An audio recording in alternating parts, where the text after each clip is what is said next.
where I started was to make a story that inspired, and that it would inspire other people and move them profoundly, that it would spread the effects of faith, hope, love, forgiveness, right? It seems to have done that. When one goes into it with that hope and that conception of what it should be, if it happens, it's kind of astounding. Still, I wasn't absolutely sure that it would happen. So, you know, you have to kind of stay like online no matter what kind of gauntlet you're running through in order to realize those things. And there's a lot of hurdles and, you know, a lot of side streets along the way on this one. I've never experienced anything like it. Here, see that cliff, walk over it. It was like that. It just came in and just pushed everything else aside and said, you know, you got to go and do this. So it was a pretty clear indication that I should probably take up that challenge and go for it, you know. And I knew it would be rough. So it was, and it was. One gets to a point in one's life when the bigger questions, you begin to consider the bigger questions. And when I was a kid, you know, I was taught these things. You know, I was brought up in a household that taught Christianity, Christ, Catholicism, and I had a firm grounding in that.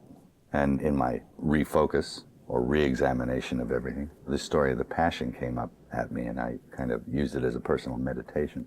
And I was doing a lot of reading on the subject. I kind of thought, well, you know, somebody ought to put this, make a sort of a visual record of this. And so that's where the idea began, but that was like maybe 14, 15 years ago. I can remember talking to Mel when we first started Icon, and we were talking about material, and Mel was talking about the Bible. So that's got to be over 15 years ago when he first mentioned the Bible as a source of material for film. It wasn't until We Were Soldiers that he actually expressed any desire to do the film. And at that point we were shooting a big battle sequence out in the middle of Vietnam. And then Mel walks off the set and he's standing there and he just comes up next to me, you know, and I'm paying attention to something over there, and he goes, I want to make a movie about the Passion. It just kind of emerged at a certain point when it needed to. And I felt inspired to go off and, you know, construct the script and work with a writer and go off and make the film. I was living in Italy at the time, in Umbria, you know, surrounded by olive trees and sort of in Gethsemane, Italian version. And Steve McAfee had told him that he could think of only one or very few writers who could do this for him or help him with it, and gave him my name. So he called, and you know, much to my surprise. And I think the biggest hurdle with Ben was when I was speaking to him was he could not understand why I wanted to do it in two dead languages. It was like, it was mystifying to him. I was baffled at the idea. Then it started to grow on me. We talked it through and he got it, like bang, the lights went on. He went, oh, and he got very excited. And at that point I knew that he was like perfect to collaborate with on the story. Passion comes from pathos, suffering. That's what it means.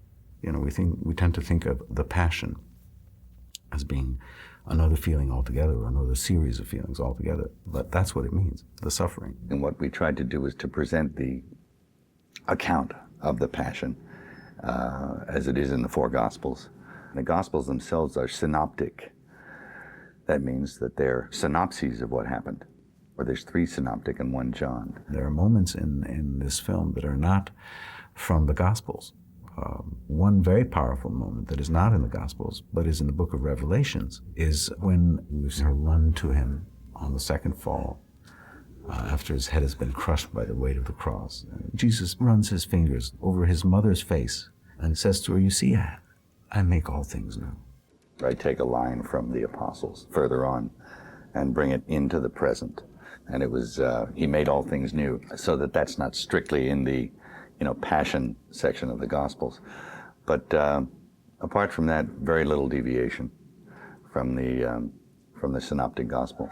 By using Aramaic and Latin, and some would have liked us also have used Greek, but we didn't, it brings people, instead of bringing Jesus forward in time, it brings us backward in time and we are like flies on the wall to the Jesus event. Foucault, a professor of antiquity and ancient language, a Jesuit, very intelligent, a Bible scholar, devoted 40 years to the study of the scriptures and the Talmud and the Quran, everything. He sort of looked at all these ancient books of the three big religions, and he's just an expert. So he was a major asset and a major resource for me when I'd ask him about theological questions or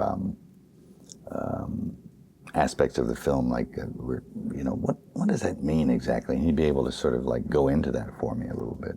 Jesus did, as a matter of fact, speak Aramaic. And the Aramaic we used, I take the blame, is not perfect.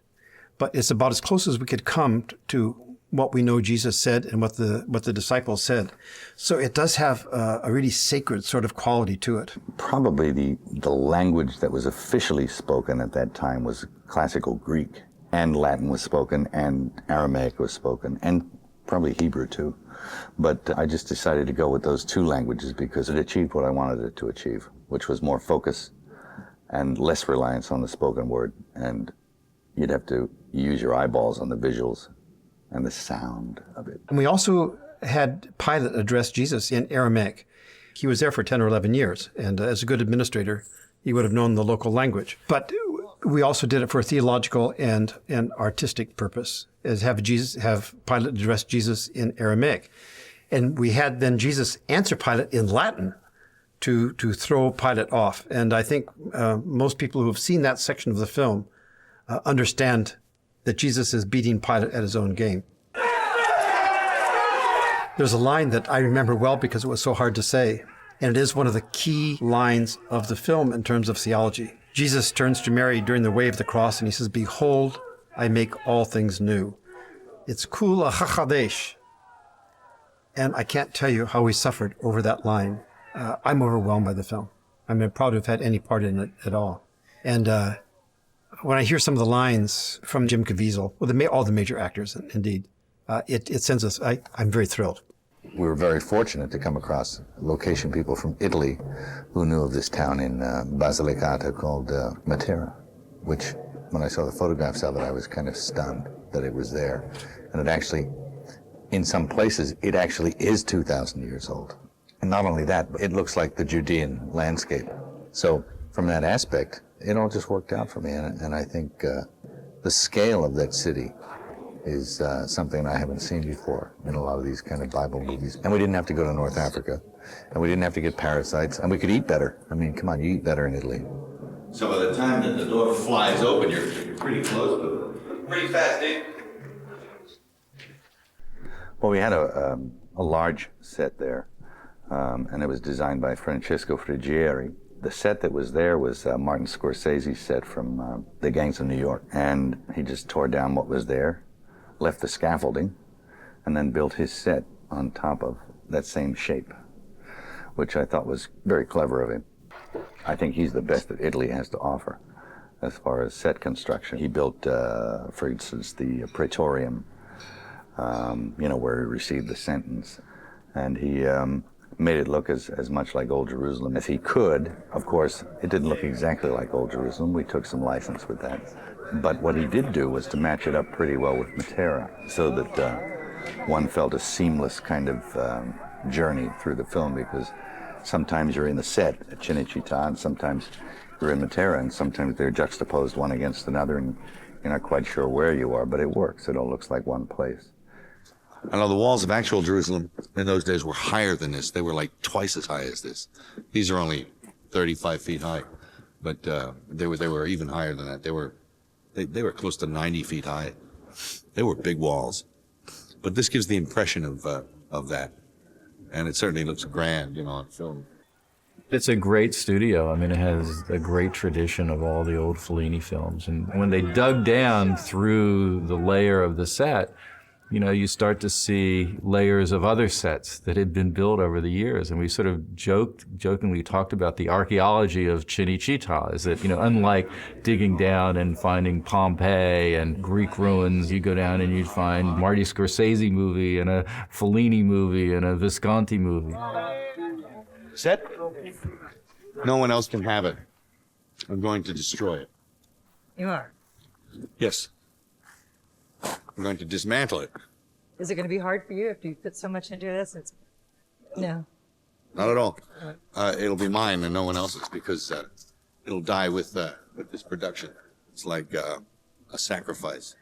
Between Constantine and the present day, there have been millions and millions of representations of just this part of the story that we were telling. Certainly every Catholic church has the Stations of the Cross and crucifixes and, paintings of resurrection and, the Pieta and everything. So for me, it was like this incredible wealth of wonderful art that I could draw upon. Caravaggio was one of the people who we both really loved, and he has so many paintings that depict that particular time in the life of Jesus that we basically were inspired by it. The lighting quality of it, the reality of it, the brutality of it was like, for me, kind of exactly what I wanted the film to be. And Caleb was actually able to give me just that. So there's a Bouguereau that I love, and it's called the Pietà by Bouguereau. He painted it in 1875 or something like that. And I basically used it as the last frame of the crucifixion sequence where she's holding him looking out. And it's an astounding painting. When I saw it, I was just like, wow, because she's looking at you. So I tried to emulate that. His is far more stylistic than mine. Mine was gritty and rough, and she was dirty and she had blood on her. And his painting, it's really immaculate, but there's something that's unmistakable in both images, and that's what's in her eyes, a kind of a pleading grief. I mean, it's just so much pain in there. That's what I responded to. I got the essence of that painting, although it wasn't exactly the same. I just wanted the essence of those things. He'd love to see you. Come whenever you like. I mean, there are other people, but you're on the list. Come early if you like. It's no problem. Shiloh Rubin, she's amazing. I mean, she must be the first lady of casting in Europe, She's based in Rome. She went there as a young woman from New Jersey. She could offer me this smorgasbord of talent. And I tell you what, some of her suggestions for get this person, get that person, they were spot on. She knew where Maia Morgenstern was. I'd never heard of her. She said, there's a woman in Romania who may have, and then she showed me another film she was in, and the film started off with a close-up of her, a big close-up, and I thought, that's her, get her down here immediately. And she was indeed perfect. I mean, I read the script. I found it beautiful, very philosophical, very intelligent, very intense, and very poetic. Mel grabs me and says, you got to look at this tape. I found Mary. So he shows me this tape, and I look at her, and I said, well, she's great. But he told me it's 10 years old. I said, well, but Mel, that's 10 years ago. He goes, she's hired. I said, well, how can you hire somebody from a tape that is 10 years old? He goes, that's Mary. I wanted her to experience the suffering herself with a certain sense of acceptance, to be grief-stricken, but not to let it overwhelm her dignity. I didn't want her breaking down and bawling and screaming and stuff, because most people would do that. I wanted her to have almost a mystical connection or understanding with what was going on, with that knowledge, so that she could actually bear it, although it was unbearable. To get someone to do that convincingly, you needed an actress who was very soulful, and of course Maia is an extremely soulful person, and extremely sweet and kind, and capable of doing wondrous things. And it wasn't much, but it was enough. Whatever she was doing was amazing. And she was with child at the time. She didn't tell us that. So she had this other kind of glow going on. I didn't figure that out till about halfway through the shoot. I saw her waddling up to the set, and I said, hey. And she went, I'm busted, right? Yeah, I said, yeah. Francesco De Vito came in the room, you played Peter. I mean, it was instant. The guy was just perfect. He had sort of childlike innocence, and he looked kind of rough and busted up, and, it was just perfect. So you knew instantly, He didn't even have to talk. I got excited, I mean, the great thing about doing the film in Aramaic and Latin from the point of view of casting is that Mel could cast anybody from anywhere. You didn't have to have someone who spoke English. Maia Morgenstern comes from Romania, and the guy who played Pilate comes from Bulgaria. And, there are a lot of actors, obviously, from Italy and from North Africa and everywhere. Within 10 or 15 minutes, just talking about the weather, you get a sense of someone, what they're capable of. The only thing I did have to know was whether or not they could pronounce some of this Aramaic stuff. Okay. And se immek uranin treir, lusharnadna al-hikara. Ta, hack. Nzaraya, We'd throw a couple of lines at them, pronounce it, get them to pronounce it back. If they did even a half good job and I liked them, they were on. So that wasn't the main obstacle. It was whether they'd be able to bring some kind of truth to it. And by this time, you're starting to rock, Magdalene, just rocking kind of nuts. She had a big name, and I really didn't want stars in the film, but every time he'd look at a potential Mary Magdalene, Monica's name would come up again. So eventually he got tired. He just accepted fate, and we had Monica. And she's so great. And she's beautiful. I mean, she's really great to look at. I think one of the favorite shots of mine in the film is when she's just sitting and the wind's hitting her hair, and it's just almost like it's this far away from a shampoo commercial, but I just left it in there just because it looked great. And what a trooper Monica was. She was always there, ready to go to work, and something always came up where we didn't need her, and she never complained. She was just there to do her job, and she did a great job. The Christ figure is usually portrayed as some little kind of scrawny guy, and Jim isn't that. He's masculine and big, and that was very important for me. Oddly enough, a man came to me about 6 months before Mel Gibson did and said, I think you'll be playing Jesus. I said, well, that's kind of an odd statement. And he says, yeah, well. And then 6 months went by, and I got a phone call that Steve McAvity, who is Mel Gibson's producing partner, wanted to meet with me on a movie called Mavericks. So I went to the meeting, and we spoke for a while, and then Mel Gibson showed up. And the interview kind of turned direction. We started talking about faith, and as he brought it up, I said, I just felt this need to say to him, because all of a sudden, what I heard 6 months prior to this, all of a sudden I remembered that, and I said, you want me to play Jesus, don't you? And he says, well, yeah. And I said, okay. One has not had to go on a creative curve of getting around the idea of Jim Caviezel playing Jesus. He was always going to be the guy, and he's acquitted himself very, very well.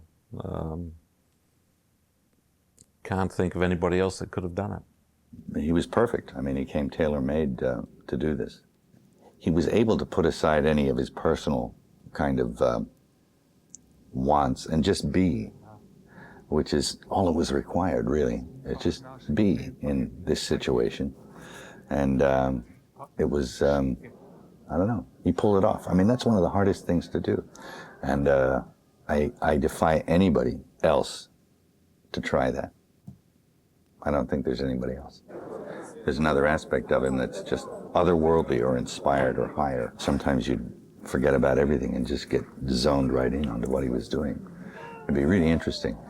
And it wouldn't be necessarily the way you visualized it, but you'd get something else, but it wasn't bad. It was like, wow, I never thought of that, And, you talk with him about it between takes, and then he'd go and do it again. He wasn't trying anything. It just happened, And that effortlessness and ease with which he just let that happen was, I think, boy, you don't often see that. There's not a performance like it. When one thinks about evil, you think about, well, how does evil come? Is it going to come and scare you? Is it going to try and drag you in? So it has to be in a form that at least is intriguing, if not pleasing.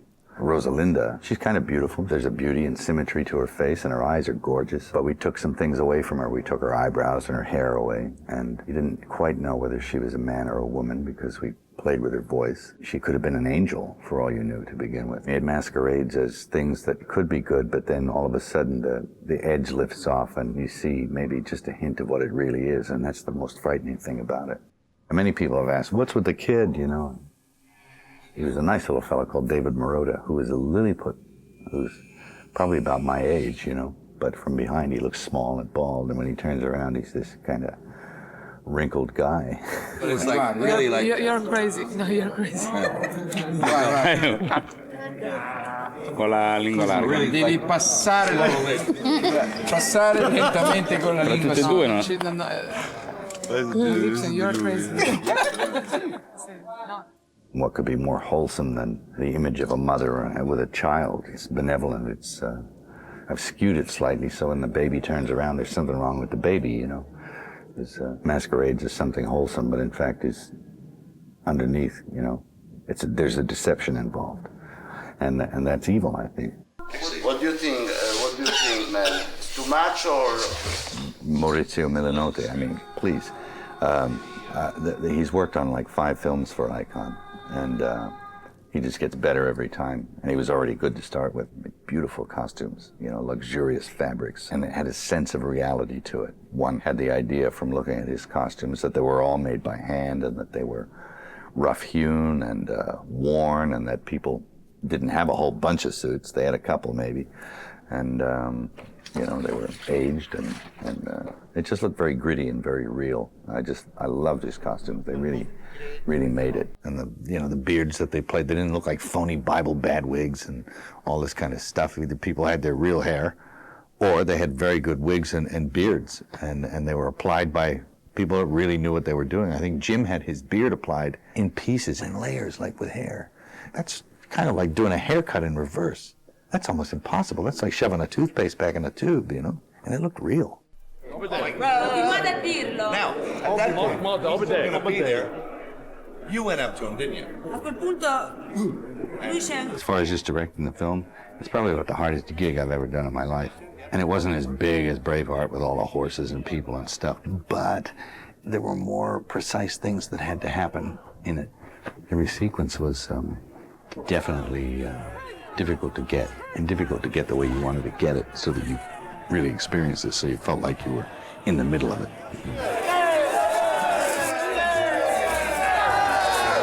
The actors and everybody on the film was being motivated to put everything that they had, you know, and their best work on the screen. He's wonderful with the actors. The greatest experience was to get to see him working with the actors, because he's so good at drawing out of them, because being an actor himself, he was really great at knowing how to deal with them to get what he needed in terms of a performance. You know, but stand up for it, like a rabbit that got shot. You ever seen that? They trust him. I think it's about trust. A lot of actors resist directors because they're probably better actors than the directors are. In Mel's case, you know, he's at least on par with any of them, I dare say. Mr. Gibson knows exactly what he wants, but in the same time, he's an actor, and a wonderful actor, and he loves and he respects actors. He asked us, he pushed us to express ourselves, to be creative. He doesn't talk a lot, Mel. He's more, he moves a lot. It's like if he want to tell you how to do things more with his body, the way how he moves, than the way how he talks. There is this thing that's almost animal about him, and instinctive, which is very interesting.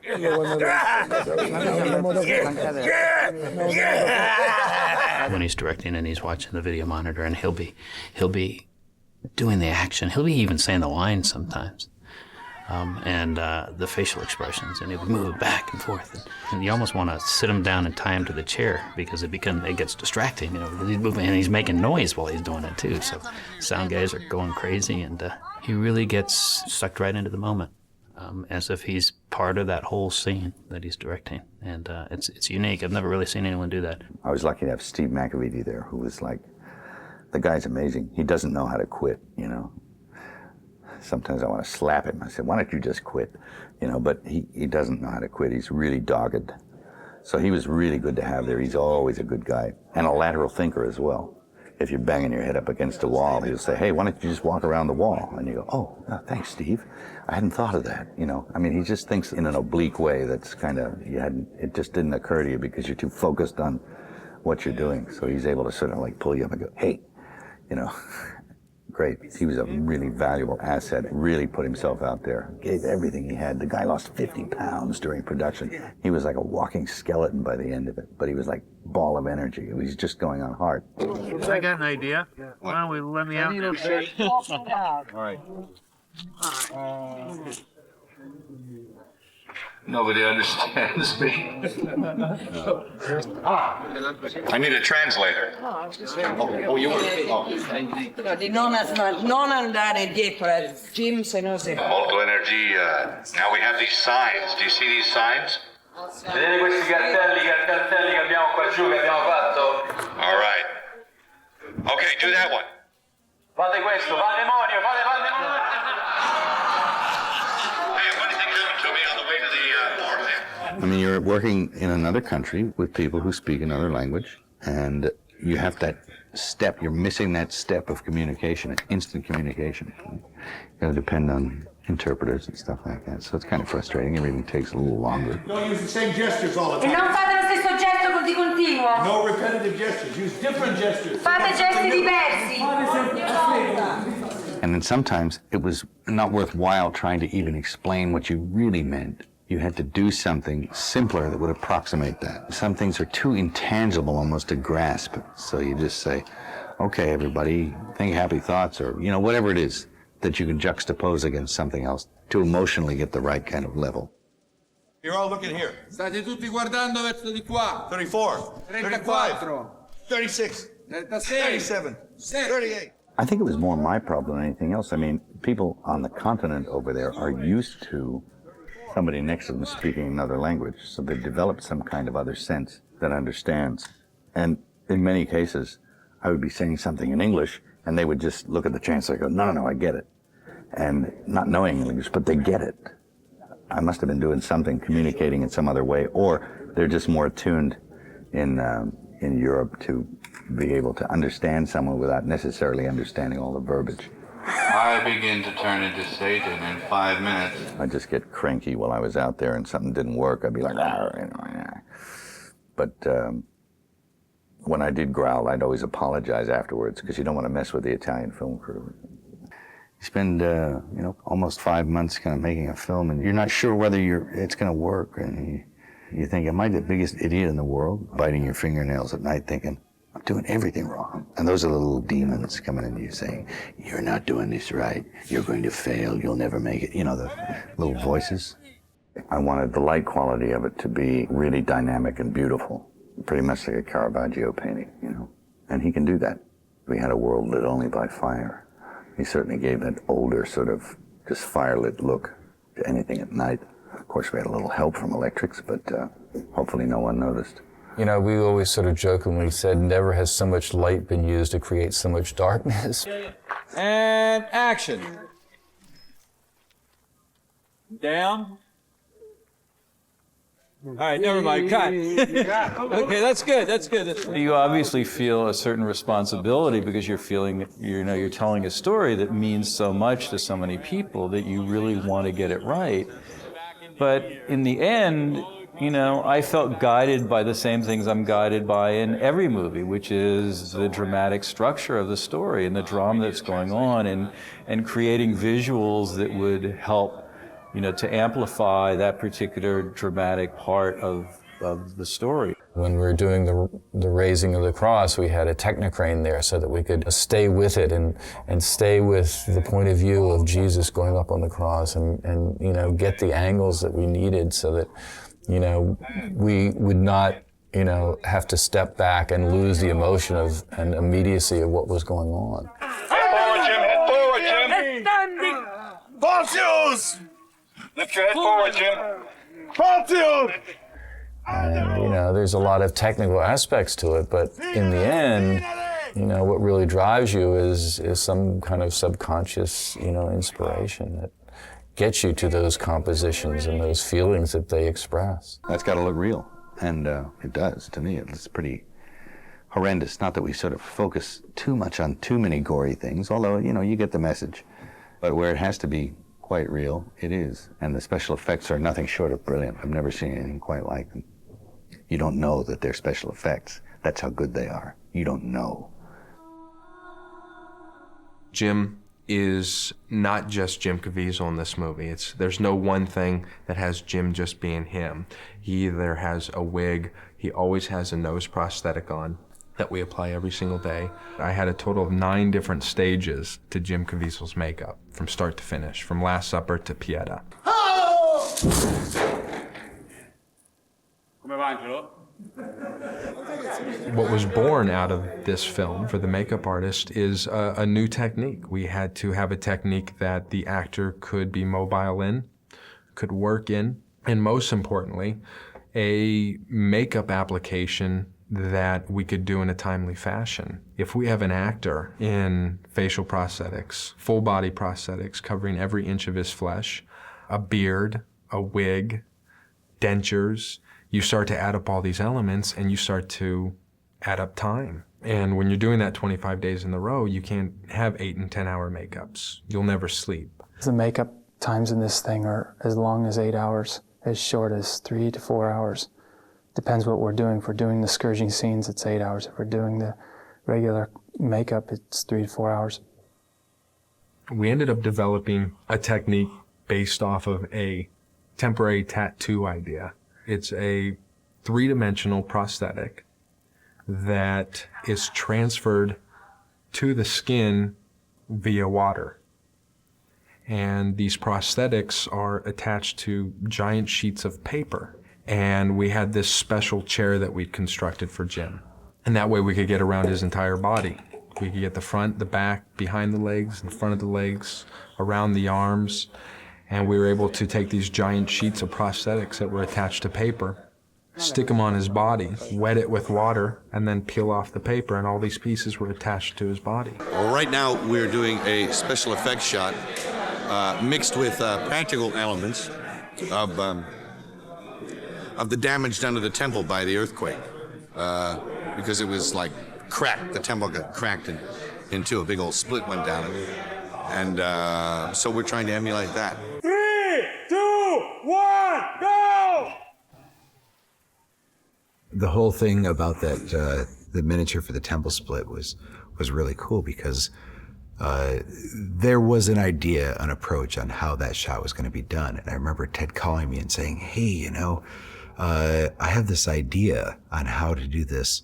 We knew we wanted to have the floor split right down the middle. So just off the cuff, I threw out the idea. I said, hey, what if we took 2 cameras and one camera shooting one side of the set and another camera shooting the other side of the set, and then while the camera's rolling, we separate the cameras so it's like, and the perspective would be that the walls move away from us. We'll take those 2 cameras and we'll stitch that together, and you know, it'll make look like we took this great big set and, you know, mechanically rigged it to make all the walls move apart. And Clay goes, yeah, that's a really great idea. And then I start thinking, oh boy, I know it'll work, but now I got to work out all the details of how to make this actually happen. We built a miniature element of the floor that we were then going to split screen into the center. It was the same principle that you're looking down it and the floor separates and divides up and down. And one of our stage technicians literally just took a lever and went, okay, 1, 2, 3, and pulled it exactly at the right speed. The cross was a star. It was the star of the movie. It was as important as Mary Magdalene or Mary, or in terms of a character, and it had to be right. And of course, training the back, because the cross was so heavy, you could have made it lighter, but it wouldn't have looked real. It wasn't as heavy as a 300-pound cross, but it was at least half that weight. So physically, I did, you know, just a lot of back exercises and weights to make my stamina strong. That's all you need. I mean, like, this is good. That's amazing through here, Steve. It's just amazing. You can see. Remember the hair. His hair. It'll work. We'll make it work. We'll dig a hole if we have to. We had to drive nails into Jim's hand on camera, you know, and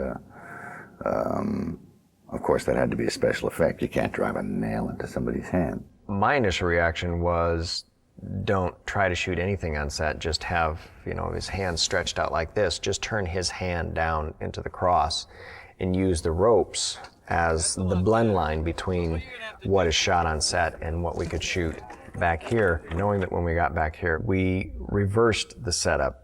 Instead of having the hand turned down into the cross, we had a hand coming up from underneath the cross. So all we've got is a hand on the crossbeam against green screen that we could pound the nail into.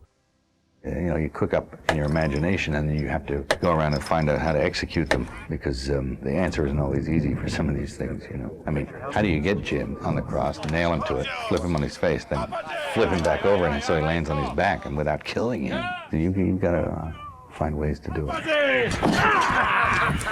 It was important to have a substitute that looked exactly like him, and we actually had an effigy of Jim with mechanical lungs, and like it would breathe and it would move its head sometimes. He's an old French priest, you know, and he was came to watch the shooting one day, and he was watching Jim up there on the cross breathing and moving his head around. And then the guy with the batteries and the machine and stuff, he sort of had to go and take care of something, so he put it down and it got switched off, and Jim didn't move all of a sudden. He stopped breathing. After a while, the old padre sort of went up, and he was a little worried about Jim because Jim hadn't breathed for a while, and by golly, he stopped moving his head, and by goodness, he looked like he was dead. He started going, Jim, Jim, please, somebody. The dummy was so convincing that the padre thought Jim had died up there. And we told him, it's just a dummy, look. And we showed him the switches, and he was breathing, and this guy started to like laugh that he'd actually fallen for that. That shows you the quality of the workmanship that these animatronic dummy guys can do. I mean, it's like, wow. On the cross, I had to stay in a position for 8-9 minutes while they had all the 3 cameras rolling. And I literally put all my weight into one leg and keep it in a squat position while the left leg hung over it. And what I did in that was I did a lot of lunges and squats, and I literally just would get into a squat position on a wall and hold for 5-10 minutes at a time and do sets of these to build up my quads. Prayer was such an important part of getting ready for this film because of the grueling hours of makeup from 2 in the morning till 10 and not being able to sleep because of all the makeup. I don't know if you've ever experienced a sunburn at all, but you know, when you go through that healing stage of itching, sometimes I had to wear the makeup on at night. And so I never really slept properly, and the nonstop of headaches because I couldn't see out one of my eyes, and the thorns were in so tight on your head that you had a migraine headache all the time. There were so many days that we were shooting the Golgotha scene where he's up on the cross. This is when he's being crucified, and there would be winds of 40 miles an hour.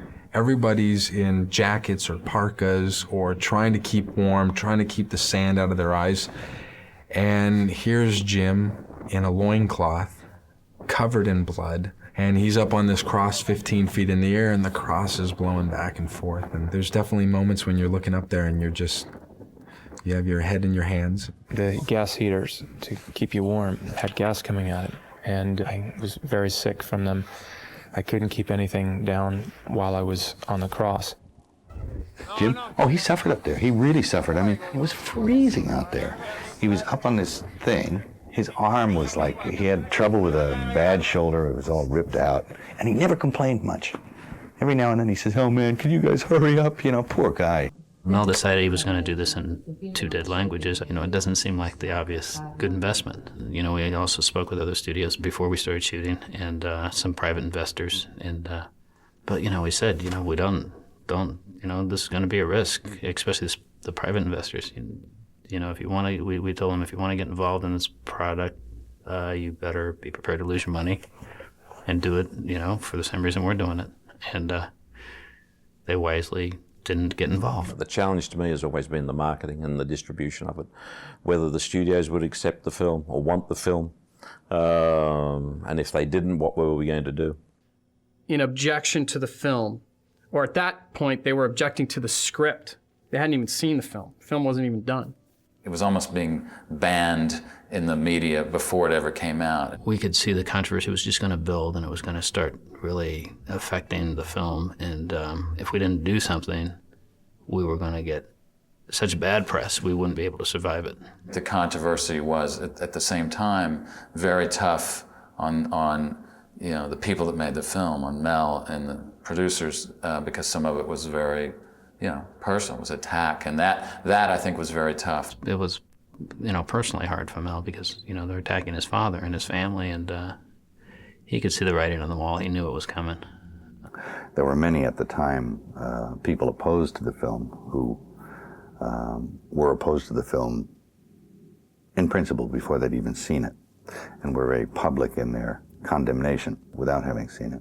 Every day we'd get together in my room, my office, you know, Mel and Bruce and a couple other people, and we'd just, you know, look at what's happening out there in the big bad world, and who's trying to stop this film from coming out, and how are we going to make sure that doesn't happen? The media tried to portray that this was a struggle between Jews and Christians, when in reality it was between people of faith and people who perhaps in our secular culture have marginalized faith. I don't know that they had a problem with Mel Gibson.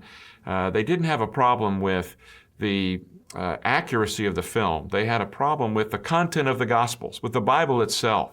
How do we build that bridge of trust between Icon and Mel and the leaders of that market, the spokespersons who need to validate any product or any tool that comes into that market and presents itself as something that they can embrace? And that, of course, led us to these wild adventures, cruising across the country, meeting with significant faith leaders and spokespersons in the media that we felt would capture the vision. And it was a lot about Mel being personal with them and showing his heart and hopefully getting a trust connection. Not because he was trying to maneuver his way in, but because truly he had made the film for the right reasons. And they saw that. There's a gentleman named Arch Bonema out of Dallas, Texas, my hometown of Dallas, who went to the local Cinemark theater and asked if he could rent out a theater. And they said, well, yes, you can, but you have to do it at a time when the theater is dark, when we're not showing movies. And he said, well, if that's the case, then I guess all the theaters are available. They said, absolutely. So instead of buying out one, he bought out all 20. And it became ground zero on opening day. There were 13 network television trucks, including ABC with Good Morning America. Mr. Bonema made these tickets available to his church, to a seminary, wanting them to come in and see the movie right at the front and then be able to talk about it at work and talk it up on that opening day. And of course, this was repeated on a smaller scale across the country as churches bought out showings and encouraged their people to not just go, but to take people with them. It really caught on everywhere across the country. It wasn't regional. It wasn't just parts of the country. It was really universal. In making this his own personal meditation on the Passion of Christ, yet being faithful to the way the gospel portrays that story, it was a story that really made an impact both spiritually and, of course, economically, in being one of the top 10 films of all time. This story did what it always does. It divided people. I guess I knew that would happen. You know, there was a lot of anger and a lot of goodwill. It dominated television for almost like 6 months with people debating and screaming and yelling, and it spawned about 1 million nasty editorials, which in turn spawned about 1 million great ones, and it made people ask themselves very big questions. I don't know, it was kind of a phenomenon.